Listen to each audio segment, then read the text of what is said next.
Good morning बेटा। हम लोगों ने जो चैप्टर फर्स्ट है इंडिया वाली 12th क्लास का, उसका जो फर्स्ट चैप्टर बेटा ये राष्ट्र निर्माण की चुनौतियाँ, आज हम इसका सेकंड पार्ट कर रहे हैं। ठीक है, सेकंड पार्ट जिसमें हम लोग विभाजन के वक्त हम लोगों ने कौन कौन सी प्रॉब्लम फेस की थी, क्या हुआ था, कितने बुरे हालात बने थे, ये सभी कुछ आज हम इस वीडियो में कवर करेंगे। ठीक है, तो सबसे पहले हमारा टॉपिक शुरू होता है बेटा विभाजन, विस्थापन और पुनर्वास। पहले तो इन शब्दों के मीनिंग ही समझो। विभाजन का मीनिंग होता है बंटवारा। ठीक है, दो भागों में बंट जाना विभाजन कहलाता है। ये विभाजन, विस्थापन यानी जब हम मजबूरी में अपने एक स्थान को छोड़कर किसी दूसरे स्थान पर जाते हैं। पुनर्वास यानी जहाँ पर भी जा रहे वहाँ पुनर एक बार फिर से वास करना। यानी कि इस टॉपिक में हम लोग सिर्फ यही पढ़ेंगे बेटा कि हम लोग दो हिस्सों में किन कारणों से बटे, हम बट गए तो बटने के बाद किन किन दिक्कतों को हमने फेस किया और हमें उसके क्या क्या परिणाम भुगतने पड़े। ठीक है, तो इस वाली पर आप लोगों के टॉपिक में हम इन सारी चीज़ों को कवर करने वाले हैं। ओके, जैसे कि सबसे पहले तो बेटा इसमें दे रखा है द्विराष्ट्र सिद्धांत। द्वि मीन्स दो, राष्ट्र मीन्स देश। यानी कि आप लोगों की मुस्लिम लीग पार्टी ने, मुस्लिम लीग जो कि मुसलमानों की बनाई हुई थी। ठीक है, ये आपको पहले वीडियो में भी बताया था कि 1906 में मुस्लिम लीग की स्थापना की गई थी। मुस्लिम लीग मुसलमानों की पार्टी थी बेटा ये। और इस मुस्लिम लीग ने 1940 के दशक में द्विराष्ट्र सिद्धांत यानी ये सिद्धांत पहले से शो कर दिया था और बिठा दिया सभी के मन में ये कि भारत एक कौम का नहीं बल्कि दो कौमों का देश है। और इसी आधार पर हिंदू जो होंगे वो भारत में और जो मुसलमान होंगे वो पाकिस्तान में, ये अलग अलग देशों में बट के रहें। यानी अगर मैं द्विराष्ट्र सिद्धांत की कोई मुझसे डेफिनेशन पूछता है तो मैं डायरेक्ट बोलती हूँ कि द्विराष्ट्र सिद्धांत का मीनिंग है कि भारत एक कौम का नहीं बल्कि दो कौमों का देश है और ये जो दो कौम हैं इन्हीं के आधार पर भारत और पाकिस्तान का निर्माण किया गया था। ठीक है, तो बेटा द्विराष्ट्र सिद्धांत मुस्लिम लीग के मोहम्मद अली जिन्नाह ने दिया था ये। ठीक है, जिसको कभी कांग्रेस ने स्वीकार नहीं किया, कभी हमारे महात्मा गांधी ने स्वीकार नहीं किया था। ठीक है, ये तो परिस्थितियां इस तरह की बन गई थी कि लास्ट में इनको भी इस पर मंजूरी देनी पड़ी थी। ठीक है, प्रॉब्लम क्या थी कि कांग्रेस और मुस्लिम लीग यानी 1940 के दशक के आखिरी सालों में यानी 45 के बाद के सालों में कांग्रेस और मुस्लिम लीग के बीच राजनीतिक प्रतिस्पर्धा हद से ज़्यादा बढ़ गई। हद से ज़्यादा यानी कहीं ना कहीं जो मुस्लिम लीग थी वो मुसलमानों में अपनी पहचान को बनाना चाहती थी।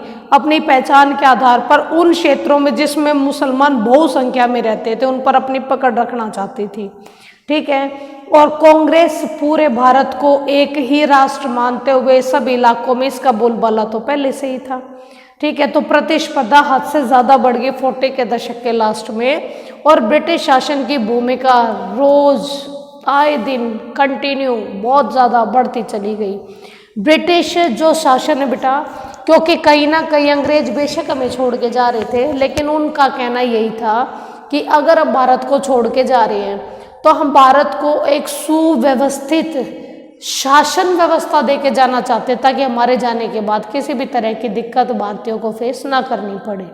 ठीक है, हालांकि इसमें ये कितने सफल हुए ये तो हमें रिजल्ट देखने को मिल ही रहा है, लेकिन उन्होंने अपनी तरफ से कोशिश जरूर की थी।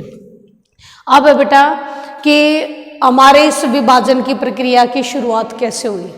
सबसे पहली बात विभाजन हम नहीं चाहते थे, कांग्रेस नहीं चाहती थी, महात्मा गांधी नहीं चाहते थे, हम लोग भी नहीं चाहते थे, लेकिन फिर भी 3 जून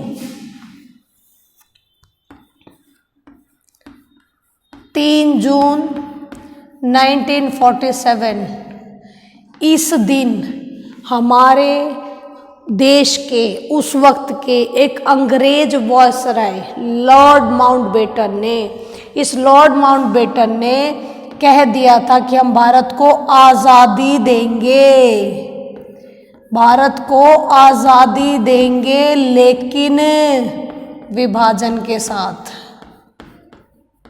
ठीक है, यानी आज़ाद तो हम कर देंगे भारत को, लेकिन विभाजन के साथ। ठीक है, अब ये विभाजन के साथ क्यों करेंगे? क्योंकि भारत में हिंदू और मुसलमान एक साथ मिलकर कभी नहीं रह सकते, और आज़ाद करेंगे हम लोग। डेट भी उसने फाइनलाइज कर दी कि 15 अगस्त को हम लोग इन्हें भारत को छोड़कर चले जाएंगे। क्यों?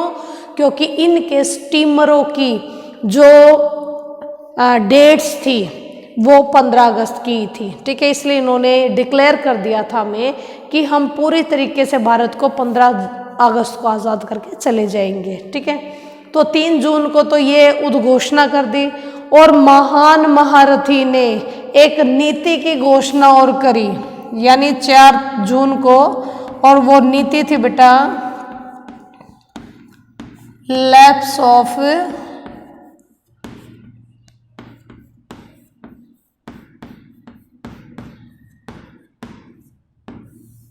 पैरामाउंट सी। इसके तहत जितने भी भारत में रजवाड़े थे उनको भी फ्री कर दिया कि तुम्हारा मन करे तो भारत में रहो, मन करे तो पाकिस्तान में चले जाओ, और कहीं भी मन ना करे तो आज़ाद रहो। ठीक है, हालांकि ये झटके दिए बहुत बुरे थे। दोनों ही जो ये उद्घोषणाएं हुई थी, दोनों ही भारत के पक्ष में नहीं थी, भारत के विपक्ष में थी, भारत के विरोध में थी। ठीक है, चलो ये हमारे कंप्लीट हो गया था। लेकिन इसके बाद जब विभाजन की प्रक्रिया चली थी तो ब्रिटिश इंडिया को भारत और पाकिस्तान 2 अलग अलग देशों में विभाजित कर दिया गया। ठीक है, अब ये भारत और पाकिस्तान जो बटे थे ये धार्मिक बहुसंख्या के आधार पर बटे थे। यानी धार्मिक बहुसंख्या यानी जिस इलाके में जिस धर्म के लोग ज़्यादा हैं उसे वही बना दिया गया। अगर हिंदू ज़्यादा हैं तो भारत बना दिया गया, और अगर मुसलमान ज़्यादा हैं तो उसको पाकिस्तान बना दिया गया। जो आज का वर्तमान का जो आपका पाकिस्तान है, ये एक इकलौता ऐसा इलाका था जहाँ पर बहुत बड़ी संख्या में मुसलमान रहते थे। ठीक है, और एक आप लोगों का बंगाल की तरफ भी है बेटा, बंगाल जो आज का बांग्लादेश है, ये भी कभी ना कभी भारत का ही हिस्सा था। एक यहाँ पर बंगाल में आप लोगों के मुसलमान बहुत ज़्यादा रहते थे। तो बेटा इन्हीं दोनों हिस्सों को उठाकर एक पूर्वी पाकिस्तान और एक पश्चिमी पाकिस्तान का नाम दे दिया गया। ओके, लेकिन इसमें बहुत सारी दिक्कतें, हम लोगों ने विभाजन, उसने लॉर्ड माउंटबेटन में विभाजन की बात कह भी दी, उसने हमें ये भी कह दिया कि धार्मिक बहुसंख्या के आधार पर हम इनको बांटने का काम भी करेंगे। ठीक है, हम लोगों ने भी मान लिया चलो भैया अब हो रहा है तो होने दो। लेकिन बेटा उसमें भी इतनी सारी दिक्कतें आई थी, जैसे कि फर्स्ट था कि ब्रिटिश इंडिया में कोई ऐसा इलाका नहीं था जहाँ पर केवल मुसलमान हो या फिर मुसलमानों की संख्या बहुसंख्या में हो। पूरे भारत में मुसलमान फैले पड़े थे। 2 इलाके जैसे भी थोड़ी देर पहले बताया कि पश्चिमी पाकिस्तान, आप लोगों का पंजाब के परला वाला सारा हिस्सा, ठीक है, यानी मेन पंजाब भी, और इधर देखा जाए तो बेटा बंगाल, इन 2 इलाकों में बहुत बड़ी संख्या में थे। अदरवाइज पूरे भारत में फैले पड़े थे। अब इन्हीं दिक्कतों को ध्यान में रखते हुए यहाँ पर पूर्वी और पश्चिमी 2 पाकिस्तान का निर्माण हुआ था। यानी कि अगर ये हमारा पश्चिमी पाकिस्तान है तो यहाँ जाकर आपका पूर्वी पाकिस्तान था। ठीक है, बीच में ये सारा इलाका इंडिया का। तो भाई बनाया है तो कम से कम भौगोलिक क्षेत्र पर तो ये पास पास होते। अगर यहाँ से कोई नियम लागू करने हैं तो यहाँ तक पहुँचते पहुँचते तो बड़ा लंबा चौड़ा टाइम लगेगा। लेकिन फिर भी 2 पाकिस्तान बने, फिर भी इन दोनों पाकिस्तानों को मंजूरी दी गई। ठीक है, अब ये तो आपका पंजाब की साइड पड़ रहा था, ये बंगाल की साइड पड़ रहा था। तो ये जो दोनों इलाके थे, इन दोनों ही इलाकों में इतने बड़े लेवल पर बंटवारा हुआ कि हिंसा के मारे इतने बुरे हालात निर्मित हो गए वहां पर, इतने बुरे हालात निर्मित हो गए कि कुछ कहा नहीं जा सकता है। क्योंकि दोनों ही इलाके में मुसलमान बहुसंख्या में भले ही थे, लेकिन सिख भी थे, हिंदू भी थे, बंगाली भी थे। अब वो अपनी पहचान कैसे छोड़े? अब मुसलमानों मान लिया कि मुसलमान वहां ज्यादा संख्या में थे, लेकिन बेटा ये भी तो थे जो दूसरे आप लोगों के, अभी मैंने बोला सिख थे, हिंदू थे, बंगाली थे, अब वो भी तो अपनी पहचान के लिए लड़ेंगे। ठीक है, और यही रीजन था कि सीमांत गांधी, ध्यान रखना बेटा, एक व्यक्ति का नाम लिख रही हूं मैं, सीमांत गांधी, 1 नंबर का क्वेश्चन भी आता है ये। सीमांत गांधी किसे बोलते हैं बेटा? सीमांत गांधी बोलते हैं खान, एक सेकंड, खान अब्दुल गफ्फार खान।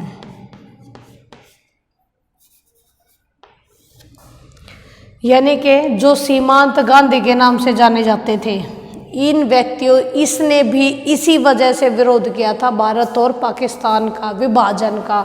ये बिल्कुल नहीं चाहता था कि भारत के 2 पार्ट हों और भारत में से मुसलमान अलग हो जाएं, क्योंकि उनको खुद पता था कि मुसलमान पूरे भारत में फैले पड़े हैं, और अगर ऐसे में विभाजन की बात करी भी गई तो हालात खराब ही होंगे, सांप्रदायिक दंगे ही फैलेंगे, इसके अलावा कुछ नहीं होगा। लेकिन फिर भी हमारे खान अब्दुल गफ्फार खान को माननी पड़ी, जो सभी ने बातें कर रखी हुई थी, और ऐसे में ये भी मजबूर हो गया पाकिस्तान जाने के लिए। ठीक है, इसके बाद आता है बेटा कि दिक्कतें ये भी थी कि बहुत बड़े लेवल पर अल्पसंख्यकों की समस्या हमारे सामने आ गई थी। अल्पसंख्यक, अल्प थोड़ी, संख्यक संख्या में, यानी जिन इलाकों में अल्पसंख्या रहती थी, जिन इलाकों में अल्पसंख्या थी, वो बेचारी तो मरने मारने पर उतारू पड़ी रहती थी। अब जो अल्पसंख्या में, जो बहुसंख्या में थे, वो अपने इलाके में अल्पसंख्यक समुदाय को जीने नहीं दे रहे थे, जिसकी वजह से हालात और ज़्यादा खराब हो गए। और ज़्यादा खराब क्यों हुए? क्योंकि सबको ऐसा लगा कि अगर मैं बहुसंख्या में यहाँ हूँ तो ये इलाका तकरीबन मेरा ही बना रहेगा। ठीक है, और ऐसे में जो अल्पसंख्यक समुदाय थे, जैसे कि आप लोगों के जिन इलाकों में मुसलमान अल्पसंख्या में थे, वहाँ पर यानी हिंदू अगर बहुसंख्या में है तो वहाँ अल्पसंख्यक मुसलमान नहीं जाते थे, क्योंकि जाते उनके साथ मारकाट हो जाती थी। या फिर जिस इलाके में मुसलमान बहुसंख्या में थे, वहाँ पर हिंदू और सिख बिल्कुल नहीं जाते थे, क्योंकि वहाँ पर उनके साथ मारकाट हो जाया करती थी। ठीक है, तो बेटा हालात सच में बहुत ख़राब थे अल्पसंख्यक समुदायों के। और यहाँ तक कि जो बंदे रात को अपने देश में सोए हैं ये सोच कर कि वो भारत में हैं, लेकिन सुबह उठकर पता लगता है कि वो तो विदेशी बन गए हैं। क्यों? क्योंकि तुम यहाँ पर थोड़ी संख्या में थे, अब तुम्हें यहाँ से उठकर जाना पड़ेगा, और जो बहुसंख्यक है वो और इलाकों से यहाँ आकर तुम्हारी जगह बसेंगे। तो ये कितना बड़ा आघात था जो लोगों ने सहा था। यानी रात रात में विदेशी हो गए, बहुत बढ़िया भाई। तो हालात तो सच में ही बहुत खराब थे बेटा जिस वक्त हमारी आज़ादी हुई, क्योंकि माना कि इसके लिए कोई प्लानिंग बहुत बढ़िया नहीं की हुई थी। अगर प्लानिंग बहुत बढ़िया की होती तो शायद इतने बुरे हालात भारत के ना बनते। ठीक है, और ऐसे में जब ये बुरे हालात निर्मित भी हो गए तो हमारे जो राजनेता लोग हैं इनको खुद समझ में नहीं आ रहा कि स्थितियां सुधारे कैसे। ठीक है, ये चीज़ हम पढ़ेंगे विभाजन के परिणाम में। जैसे कि सांप्रदायिक इंसाफ, यानी विभाजन के परिणाम में, यानी ये अगर विभाजन हो गया तो इसका सबसे पहला और सबसे महत्वपूर्ण, सबसे ज़्यादा इफेक्टिव एक ही परिणाम था कि हिंसा फैल गई। और हिंसा भी कोई आम नहीं, सांप्रदायिक हिंसा, सांप्रदायिक जिसमें धर्म के आधार पर हिंसा होती है। ठीक है, यानी जब एक कौम अपने आप को महत्वपूर्ण मानते हुए दूसरे कौम को नीचा समझता है तो वो ऐसे में दूसरे के लिए जीना हराम कर देता है। और वाकई में ये हुआ है भाई। मैंने पिछली वीडियो में भी जैसे आप लोगों को बताया था कि अगर आप लोगों ने गदर फिल्म देखी है तो आप लोगों को इस चैप्टर की पृष्ठभूमि बिना समझाए समझ में आ जानी चाहिए, क्योंकि इतने बुरे जो रिलेशनशिप हम लोगों के बने ये शायद इसी वजह से कि जब हम अलग हुए तो बहुत गंदे तरीके से लड़ बढ़ के अलग हुए थे। ठीक है, तो सांप्रदायिक हिंसा का मेन अखाड़ा बना लाहौर, अमृतसर और कलकत्ता। लाहौर, अमृतसर सारे आप लोगों के पंजाब में है और कलकत्ता आप लोगों का बंगाल में है। यानी ये इलाके तो कुछ इस तरीके के बने कि पूरी तरीके से यहाँ पर लोग अपने आप को बचाने के लिए तरस रहे थे कि हम अपनी जान बचाकर यहाँ से कैसे बाहर निकले। ठीक है, तो इतने बुरे हालात अगर देश के बन रहे तो भाई कोई सिस्टम नहीं था।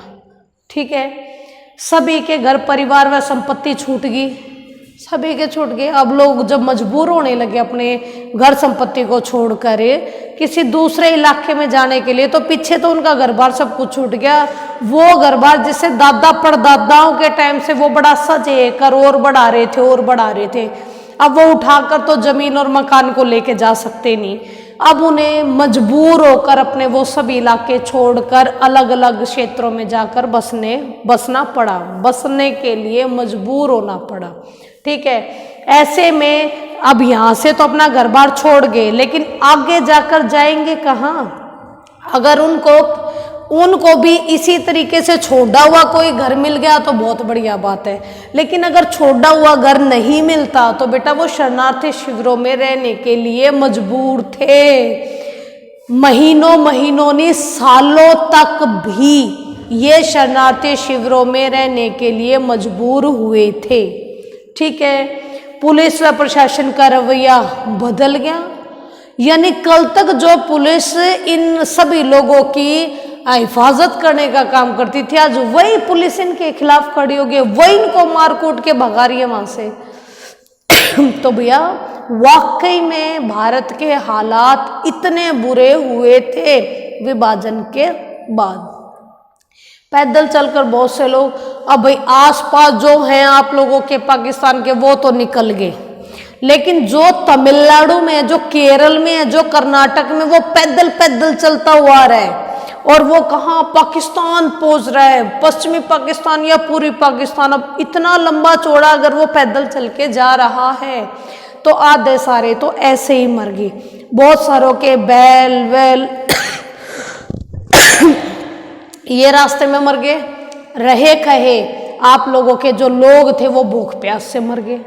यानी इतनी बड़ी संख्या में लोगों का मरना है, इसीलिए हम इस 1947 को त्रासदी का साल कहते हैं। ठीक है, इसके बाद बेटा लोगों ने अपने घर की बहू बेटियों को अपने ही हाथों से मार दिया। क्यों मार दिया?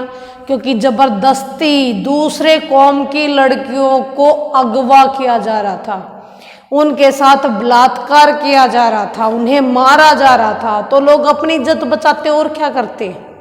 अपनी इज्जत बचाने के लिए उन्होंने अपने ही घर की बहू बेटियों को जहर देकर या किसी और तरीके से मारना शुरू कर दिया कि कम से कम हमारी इज्जत तो बच जाएगी। ठीक है, इसके बाद बेटा बहुत बड़ी संख्या में बच्चे हैं जो अपने माँ बाप से बिछुड़ गए। अपने माँ बाप से बिछुड़ गए क्योंकि उनको यही नहीं पता रहा कि उसके माँ बाप कहाँ गए, वो बच्चा कहाँ रह गया। ठीक है, तो बेटा बहुत वो कहते हैं ना कि मर्मस्पर्शी, अगर इसकी व्याख्या करनी शुरू कर दी जाए तो मन को छू देने वाली वेदना बनेगी। इसके अलावा बेटा टेबल, कुर्सी, टाइपराइटर या पुलिस के वाद्य यंत्र, ठीक है, यानी पुलिस से रिलेटेड जितनी भी चीज़ें थी आपकी सबका बंटवारा हो गया। अलमारी, कुर्सी, टाइपराइटर या कुछ भी ऐसा नहीं छूटा सरकारी चीज़ें जिसका बंटवारा ना हुआ हो। सबको आधा भारत में रख लिया गया, आधा पाकिस्तान भेज दिया गया। ठीक है, तो मेरे हिसाब से इतना अगर हो गया आप लोगों का तो ये वाला पोर्शन समझ में इजी रहेगा। इसके बाद एक छोटा सा क्वेश्चन है बेटा, जो कहीं ना कहीं आप लोगों के दिमाग में भी आ जाना चाहिए कि हम लोगों ने भारत से मुसलमानों को चुन चुन चुन चुन कर पाकिस्तान भेजा, लेकिन क्या इन मुसलमानों के जाने के बाद हमारा भारत एक हिंदू देश बन पाया, एक हिंदू राष्ट्र बन पाया? ये क्वेश्चन भी आता है एग्जाम में कि विभाजन के बाद क्या भारत एक हिंदू राष्ट्र बन पाया था? अपने उत्तर की व्याख्या कीजिए तर्क सहित। तो बेटा ये बात बिल्कुल सही है, ये बात बिल्कुल सही है कि हमने मुसलमानों को एक चुन के भेजने का काम करने की कोशिश जरूर की थी, लेकिन इसके बावजूद भी जब 1951 में जब जनगणना हुई तब हमें पता लगा कि तकरीबन 12% मुसलमान आज भी भारत में ही है। ठीक है, और भाई क्या इतने मुसलमानों के भारत में रहने के बावजूद भी हम कह सकते हैं कि भारत एक हिंदू राष्ट्र बन गया है? बिल्कुल भी नहीं कह सकते बेटा। क्यों नहीं कह सकते? क्योंकि भारत में अकेले हिंदू नहीं रहते। 12% मुसलमान तो यहीं से शो हो गए हैं। इसके अलावा हमारे देश में सिख, ईसाई, बौद्ध, जैन, पता नहीं कौन कौन सी कौम के लोग रहते हैं। ऐसे में भारत को एक हिंदू राष्ट्र कहना सही नहीं होगा। इसीलिए जब हम लोगों ने संविधान की रचना की, क्योंकि हमारा संविधान आज़ादी से पहले से लिखना शुरू हो गया था और आज़ाद होने के बाद तक बनता रहा था, इसीलिए हमने इसको एक धर्मनिरपेक्ष राष्ट्र की संज्ञा दी। धर्मनिरपेक्ष यानी कि जब किसी भी एक धर्म को महत्वपूर्ण नहीं माना जाता, जिसमें सभी धर्म इक्वल हैं। सरकार किसी एक धर्म के लिए काम नहीं करेगी, वो सभी धर्मों के बढ़ावे के लिए सहयोग करेगी। ठीक है, तो हम लोगों ने धर्मनिरपेक्षता को अपनाया। और इससे भी बड़ी बात जो जवाहरलाल नेहरू जी की थी कि सभी को हिंदू, मुस्लिम, सिख, ईसाई ये अलग अलग पहचान देने से बेटर है कि सभी को भारत की नागरिकता दे दी जाए। ठीक है, सबको सिर्फ भारतीय कहवाया जाए। अगर भारतीय नामक जो पहचान मिल गई है लोगों को, वो पहचान मिलने के बाद ऑल ओवर हर तरीके की लड़ाई झगड़ा, असमानता सब कुछ खत्म हो जाएगा। ठीक है, ये सॉल्यूशन निकाला, जो सॉल्यूशन हमारे संविधान में आज भी लिखा हुआ है और ये पूरी तरीके से कामयाब भी साबित हुआ। क्योंकि आज हम चाहे देश के किसी भी हिस्से में रहते हैं, हम सब इंडियंस हैं,